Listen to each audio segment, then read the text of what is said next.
Alright, everybody. How we doing tonight? It is Thursday night. It is 5:30. Yes, I'm still at the school, still doing all kinds of fun stuff.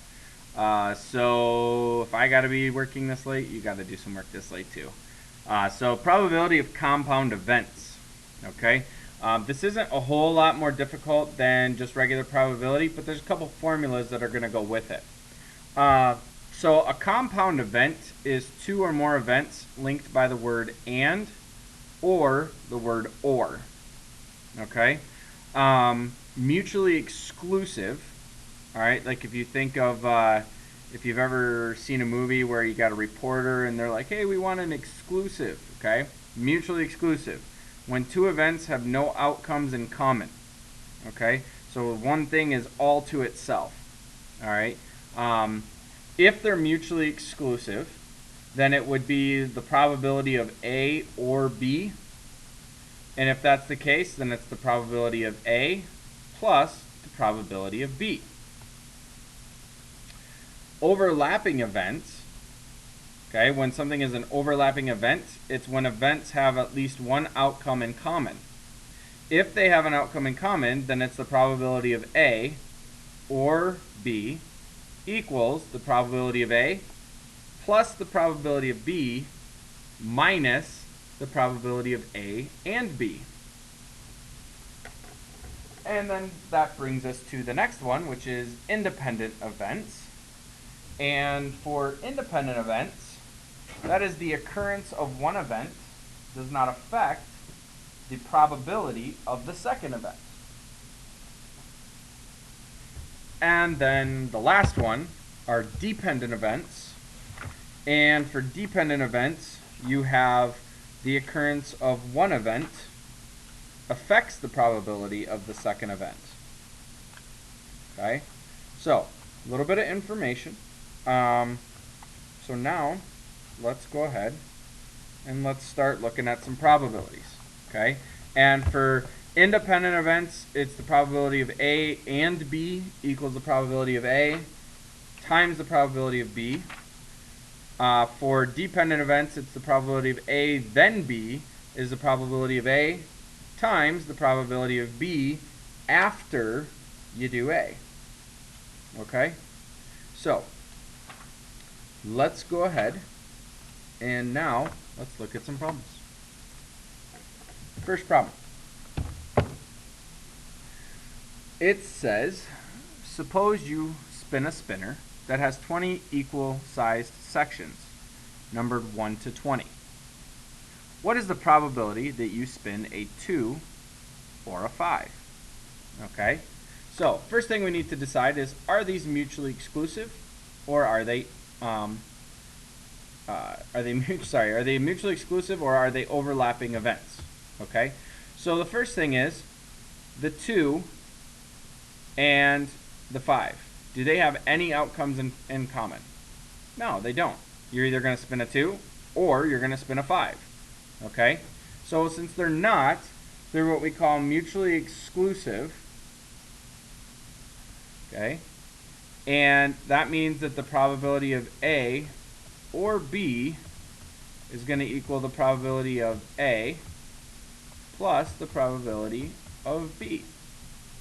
So, probability of a 2, alright, there are 20 equally sized sections numbered 1 to 20. What is the probability that you spin a 2? Well, that would be 1 out of 20. And the probability that I spin a 5, well, that would be also 1 out of 20. So I'm going to do the probability of 2 or 5 is going to be 1 over 20 plus 1 over 20, which equals 2 over 20, which is 1 over 10. Okay? If they are mutually exclusive, you can also just do it the way that we've been doing it. Okay? So I could look at this and say the probability of 2 or 5, this only works if they're mutually exclusive though. Okay? Well, how many outcomes do I have total? I have 20 outcomes total. How many of them are going to be favorable? Well, 2. A 2 or a 5. Simplify gives you 1 over 10. Okay, so this is the type of probability we've been doing. The longer way, this way here, this is going to be helpful, especially when you get to overlapping events, just understanding how to do it and what it means. Okay, so let me look at this one. All right, this one works. Okay, Sigmund picked a pair of socks out of his drawer. Without looking in the drawer, Sigmund has 3 pairs of black dress socks, 4 pairs of brown dress socks, 3 pairs of black sports socks, and 5 pairs of white sports socks. What is the probability that Sigmund will select a pair of black socks or a pair of sports socks? Okay, so first thing we need to decide is it's an or statement. Okay, so I'm going to go ahead and write this. It's or. So I have the probability of black socks or probability of sports socks. Okay, so it's an or statement. So that means it's going to be mutually exclusive or it's going to be overlapping. Okay, so now we need to decide, are they mutually exclusive or are they overlapping? All right, well, to determine if they're mutually exclusive, you really need to look at, are they overlapping? Do they have any outcomes in common? Okay, so if I'm looking for black socks or sports socks, the question is, are there any socks that are black sports socks? Which there are. Okay, there are actually 3 pairs of black sports socks. So this is an overlapping event. All right, here would be an example of a question I could have asked that would not have been overlapping. Since I have 3 pairs of black dress socks, 4 pairs of brown dress socks, I have black sports socks, and I have white sports socks, I could have asked, what is the probability that I get brown socks or sports socks? Because I don't have any brown sports socks. Those would be mutually exclusive. But because I asked for black sports socks, these are overlapping. Okay? Which means I'm using the probability of A or B equals the probability of A minus plus the probability of B minus the probability of A and B. Okay? So, here we go. Probability of a black sock is what? I have 3 black sports socks. I have 3 black dress socks. How many do I have total? I have 3, 4, that's 7. 3 is 10. 5 is 15. So I have 15 pairs of socks total, of which 6 are black, because I have 3 dress socks, 3 sports socks. I have the probability of sports socks. I have 15 socks total. Out of that, I have 3 black and 5 white. That is going to give me 8 sports socks. Okay? And now I have the probability of black and sports. So what is the probability that of all these socks, I have their black and sports socks? That would be 3, because there are only 3 black sports socks. Okay? And I can simplify this to 1 over 5, because 3 over 15, both are divisible by 3, so it gives me 1 over 5.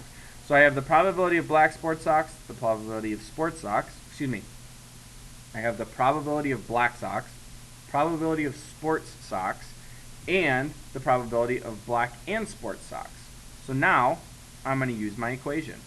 So the probability of B or S equals the probability of the first one plus the probability of the second one minus the probability of the 2 together. Okay? So 6 and 8 is 14 over 15 minus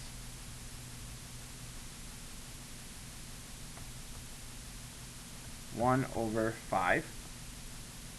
I'm going to multiply this. I got to get a common denominator before I can do any adding or subtracting, so I'm going to multiply by 3.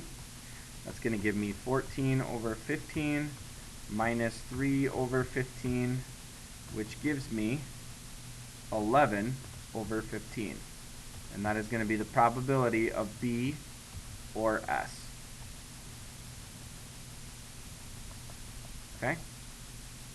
So the probability that if I pick a pair of socks out of my drawer, that I will get either a black sock or a sports sock is going to be 11 out of 15. Okay? So, we now get to example 3. Suppose you roll a red number cube and a blue number cube. And we're actually going to change this, instead of it being a number cube, we're actually going to change this to dice. Red dice and a blue dice. What is the probability that you will roll a 3 on the red dice and an even number on the blue dice? Okay, so this is an AND statement, which means this is going to be either dependent or independent. Okay, so I'm going to write out the problem. It's the probability of, I'm going to put 3 on the red and even blue.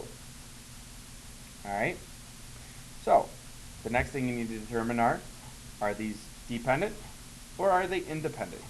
Okay, so for dependent, it means that the probability of the second event is affected by what happens on the first one. Okay, so if I roll 2 dice, one is red and one is blue, does my outcome that I get on the first dice affect the outcome of the second? It doesn't, right? So if I roll 1 dice, that dice is going to give me whatever number it's going to give me. It doesn't matter what I get on the second one, and it doesn't matter what I get on the first one. Neither of them are affecting each other. Okay, so these are what we call independent.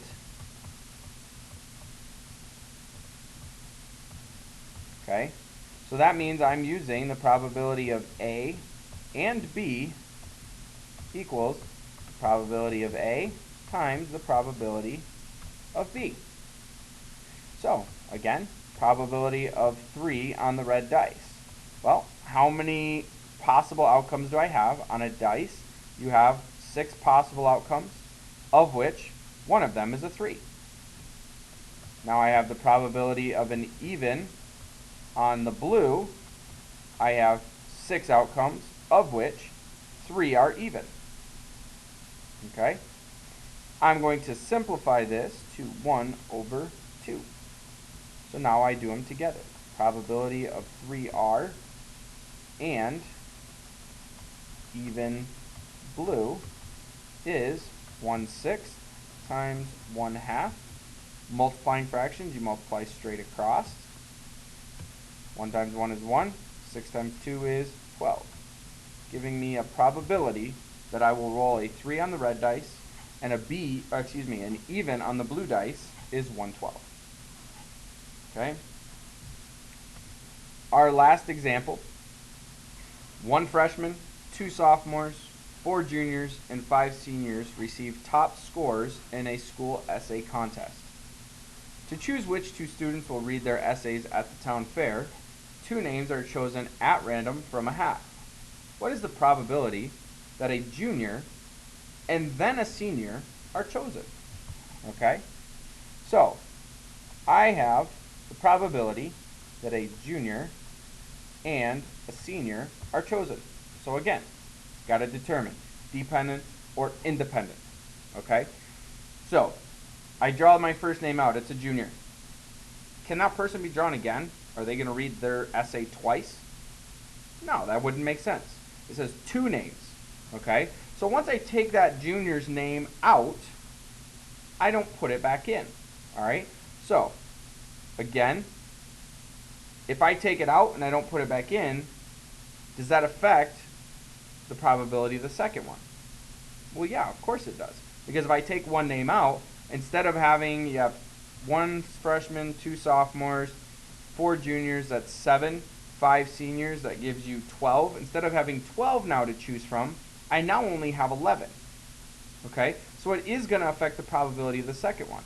So this is dependent probability, okay, and that is P of A and B equals P of A times P of B after A. All right, so let's go. Probability of a junior. You have 12 total, of which 4 are juniors, which means this is going to be 1/3. So now we're going to look at the probability of the seniors.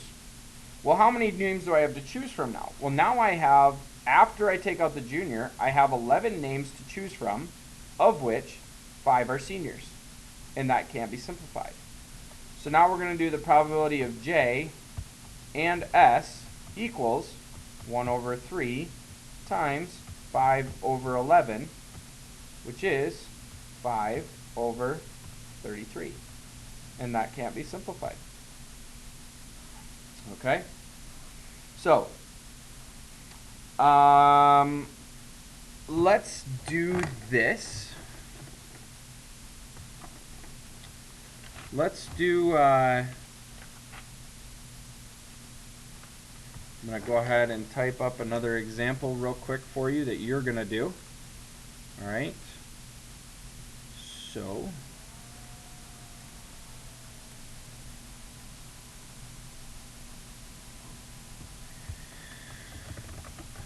there are 8 girls and 12 boys in Mr.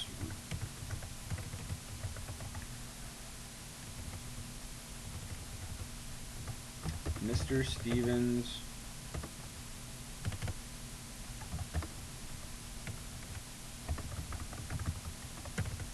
homeroom. 5 of the girls play sports and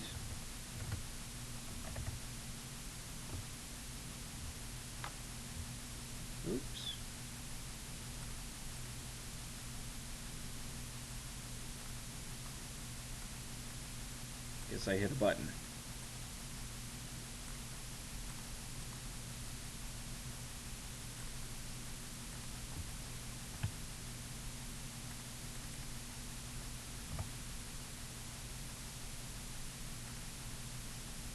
Girls play sports and 3 don't. 8 of the boys play sports and 4 don't. If a student is selected at random, what is the probability that the student is a boy or plays sports? Okay, so there's the first example.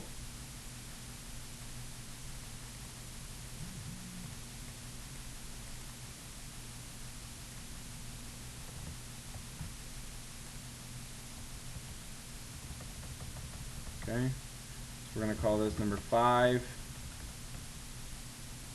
And then number 6, which is also going to be for you to do.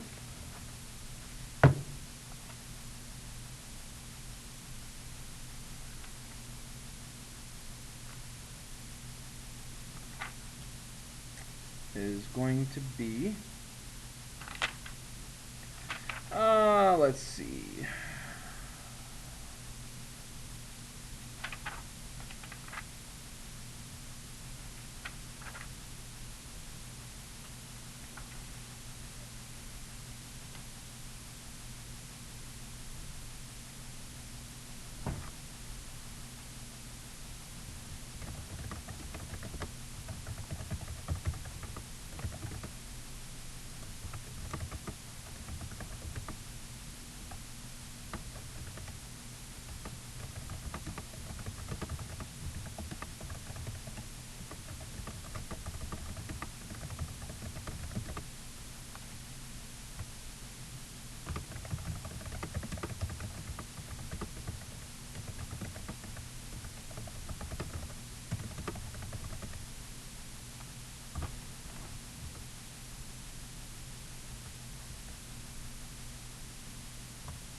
Okay, there's the second question.